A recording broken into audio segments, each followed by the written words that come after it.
Hello, my name is Shreya and I'm back with a bedtime story for you. You might have noticed that the atmosphere is quite eerie and ghostly right now. That's because we are shooting with just a single lamp. The reason I shoot at nights is because I want to create the effect that it's actually night. Because that's the whole point of bedtime stories, right? But I'm experimenting with shooting with different kinds of lighting. This is a more ghostly lighting. So let's see how it turns out. Today, I'm going to tell you the story of Fenist the Falcon, an old Russian fairy tale. Once upon a time, there lived a peasant. His wife died and left him 3 daughters. The old man wanted to hire a servant girl to help about the house, but his youngest daughter, Maryushka, said, "Don't hire a servant, father. I shall keep the house myself." And so Maryushka began keeping house, and a fine housekeeper she made. There was nothing she couldn't do, and all she did well. Her father loved Maryushka dearly and was glad to have such a clever and hard-working daughter, and pretty too, for Maryushka was very beautiful. But as for her 2 sisters, they were ugly creatures and full of envy and greed, and they were always painting and powdering their face and dressing themselves in fancy clothes. They spent the days putting on new gowns and trying to look better than they were. But nothing ever pleased them long, neither gowns, nor shawls, nor high-heeled boots. Now one day the peasant set out to market, and he asked his daughters, "What shall I buy for you, my dear daughters? What shall I bring that will please you?" "Buy us each a shawl," said the 2 elder daughters, "and mind it has big flowers on it, done in gold." But Maryushka stood there and did not say a word. Said the peasant, "And what would you like, Maryushka?" "Buy me a feather of Fenist the Falcon, father dear." The peasant went away, and in due time came back with the shawls. But he brought no feather, for he had not found one. After a while, he set out to market again. "Well, little daughters, what shall I bring you?" asked he. And the 2 elder daughters replied eagerly, "Buy each of us a pair of silver-studded boots." But Maryushka said again, "Buy me a feather of Fenist the Falcon, father dear." All that day the peasant walked about the market. He bought the boots, but could find no feather, and so came back without it. Some time passed, and he set out to market for the 3rd time, and his 2 eldest daughters said, "Buy us each a new gown." But Maryushka said again, "Buy me a feather of Fenist the Falcon, father dear." All that day the peasant walked about the market, but no feather could be found. He drove out of town, and who should he meet on the way but a little old man. "Good day, grandfather," said the peasant. "Good day to you, my good man. Where are you bound for?" "Back to my village, grandfather. And I'm that upset, I don't know what to do. My youngest daughter asked me to buy her a feather of Fenist the Falcon, but I haven't found one." "I have the feather you need. It's a charmed one, but I see you're a good man, so I think I'll let you have it." And the little old man took out the feather and gave it to the peasant. It looked just like any other feather. And as he rode home, the peasant wondered what good it could be to Maryushka. He came home and gave the presents to his daughters. The two elder sisters tried on their new gowns, and they laughed and laughed at Maryushka. Silly you were, and silly you will always be. Stick the feather in your hair now. Won't you look fine with it? Maryushka made no answer, but she kept out of their way all that day. And when the whole house was asleep, she cast the feather on the floor and said softly, "Come to me, Fenist the Falcon, my own love." And lo and behold, there appeared before her a youth so handsome as never was seen. Many hours did he spend with her, and in the morning struck the floor and turned into a falcon. Maryushka opened the window, and the falcon soared up into the blue sky. For 3 nights she made him welcome. During the day he flew about in the blue heavens in the guise of a falcon, and when night fell he came back to Maryushka and turned into a handsome youth. But on the 4th day Maryushka's 2 wicked sisters found out about them and went and told their father. "You had better look to yourselves and leave your sister alone, my daughters," said he.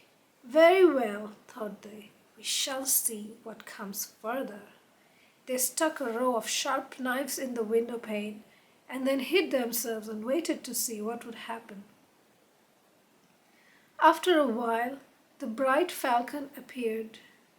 He flew up to the window but could not get into Maryushka's room. He fluttered about and beat against the pane till his whole breast was cut by the blades. But Maryushka slept and heard nothing. Said the falcon, "If you need me, you will find me. But it won't be easy. You shall not find me till you wear out 3 pairs of iron shoes and break 3 iron staffs and tear 3 iron caps." Maryushka heard him, and she sprang from the bed and rushed to the window. But the falcon was gone, and all that was left on the window were drops of his blood.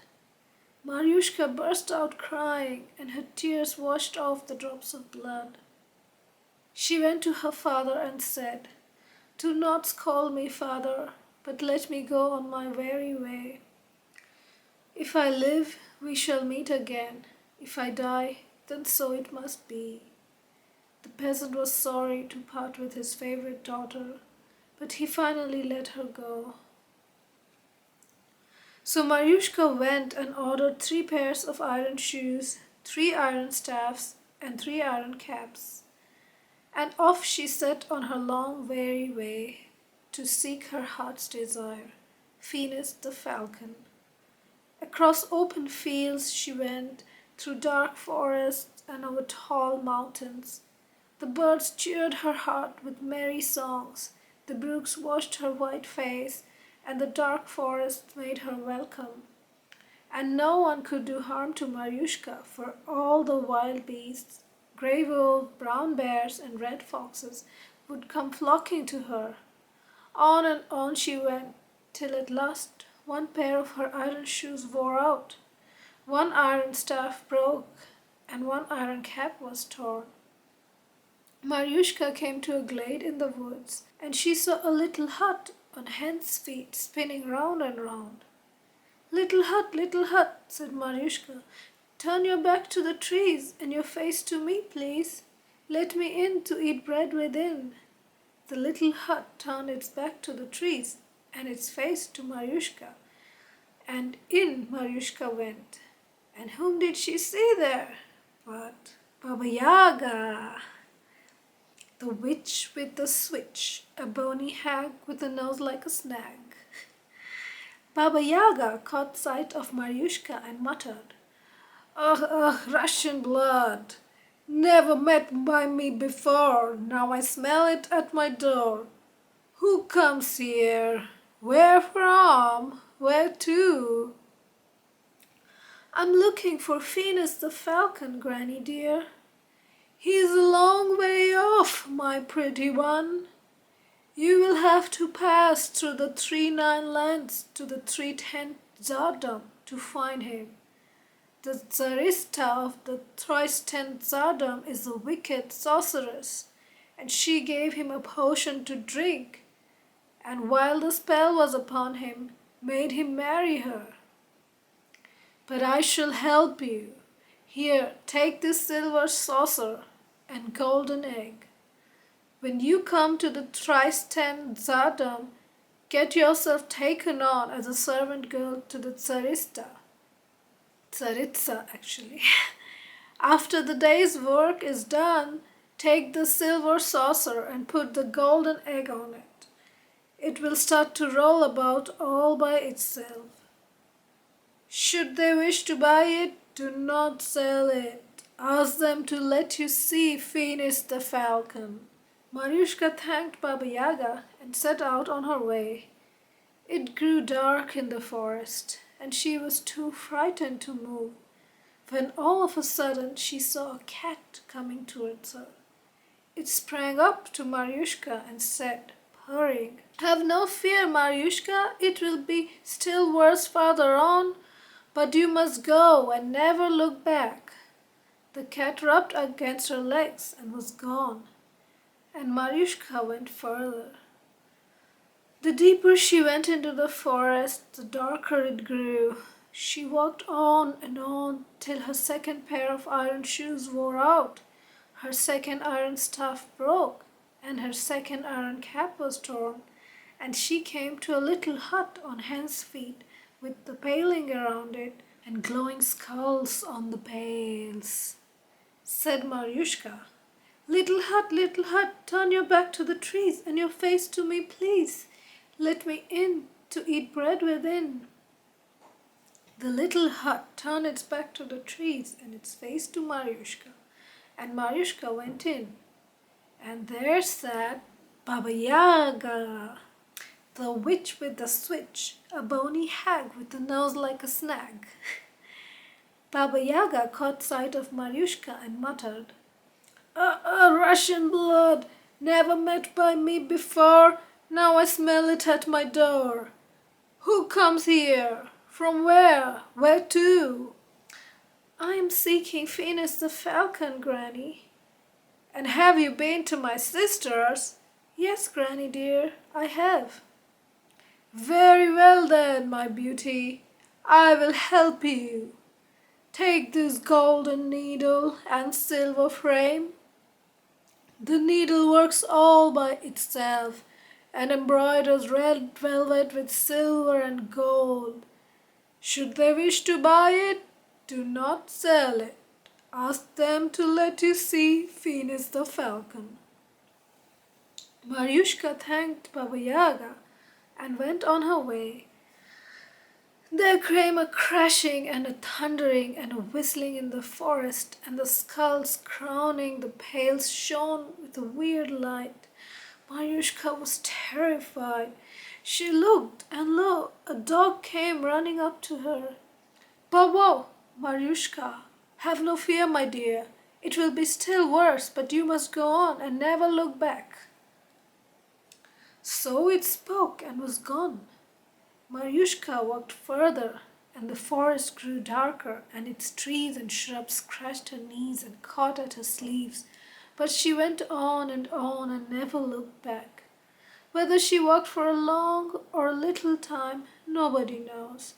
But at last the third part of iron shoes wore out, and the third iron staff broke, and the third iron cap was torn. Maryushka came to a glade in the forest, and she saw a little hut on hen's feet, with the paling all around and glowing horse skulls on the pales. Said Maryushka, little hut, turn your back to the trees and your face to me, please."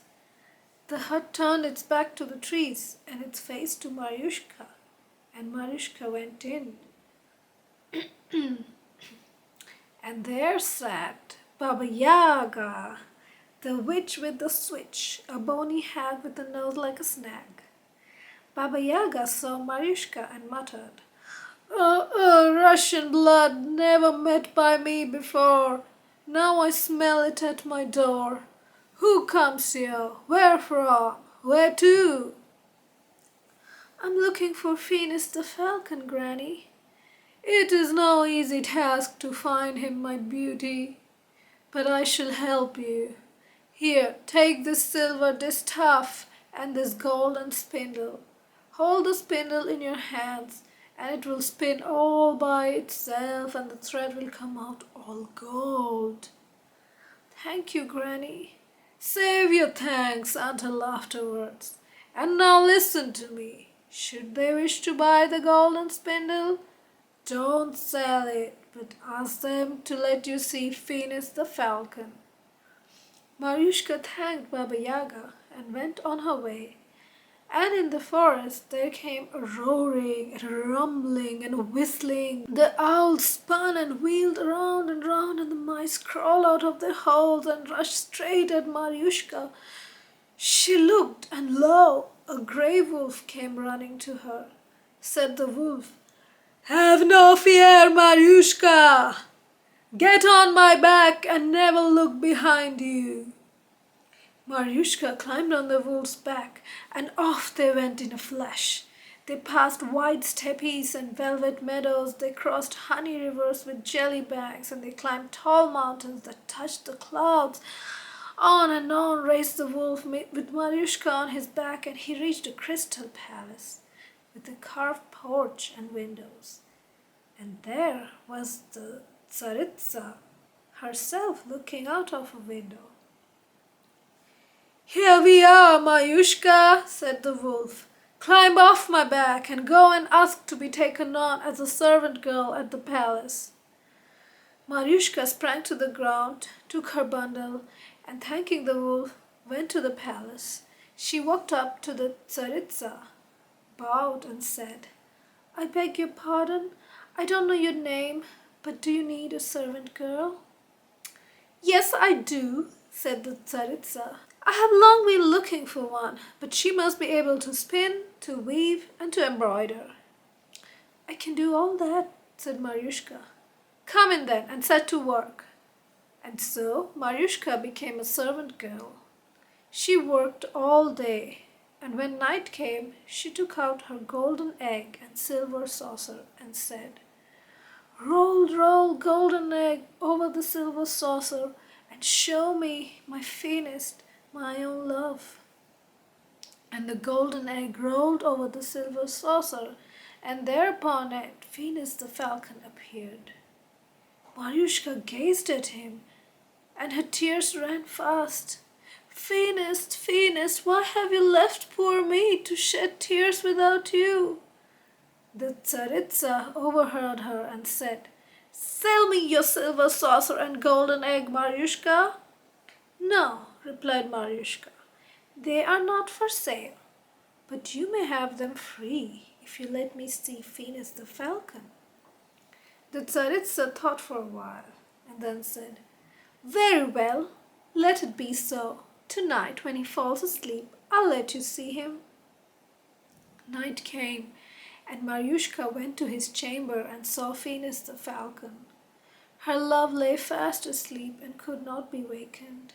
She looked and could not have enough of looking, and she kissed him on his sugar-sweet mouth and clung to him. But he slept on and did not wake. Morning set in, but still Marushka could not rouse her beloved. All that day she worked, and in the evening took out her silver frame and golden needle. She sat there and sewed and said over again, "Get embroidered, little towel, get embroidered. Let my Fenist the Falcon have something to wipe his face with in the morning." The Tsaritsa overheard her and said, "Sell me your silver frame and golden needle, Marushka." "No, I cannot do," Marushka replied, "but you may have them free if you let me see Fenist the Falcon." The Tsaritsa thought for a while and then said, "Very well, let it be so. You can come to see him tonight."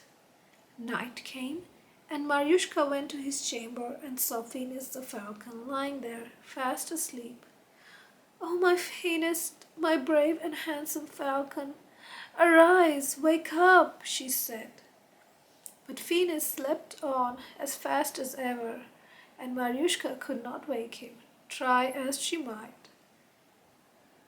At daybreak, Maryushka set to work, and she took out her silver distaff and golden spindle.